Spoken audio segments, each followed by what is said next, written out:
బౌద్ధ ధర్మంలోని సమ్యక్ దృష్టి అనే భావన గురించి ఈరోజు క్లుప్తంగా తెలుసుకుందాం.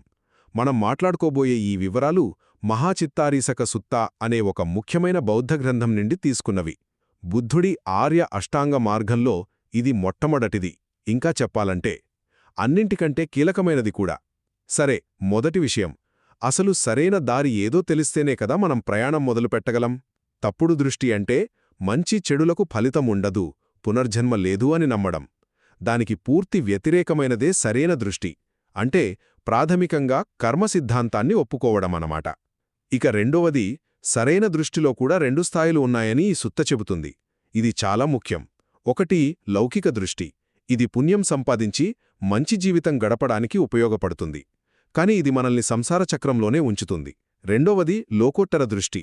ఇది ఉన్నతమైనది. ఇది నమ్మకం కాదు, వాస్తవాన్ని ఉన్నది ఉన్నట్లుగా తెలుసుకునే ప్రత్యక్ష జ్ఞానం.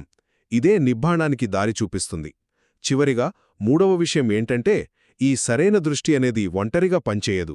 దీనికి తోడుగా సరైన ప్రయత్నం, అంటే చెడును వదిలి మంచిని పెంచడం, ఇంకా సరైన ఎరుక, అంటే మనసుని ఎప్పుడూ గమనిస్తూ ఉండటం, ఈ రెండూ జతకలుస్తాయి. ఈ మూడు కలిసి ఒక టీంలా పనిచేస్తాయన్నమాట. సో మంచి వ్యక్తిగా బ్రతకడం అనేది పునాది మాత్రమే. కానీ ఆ నమ్మకాన్ని ప్రత్యక్ష జ్ఞానంగా మార్చుకోవడమే అసలైన విముక్తికి మార్గం.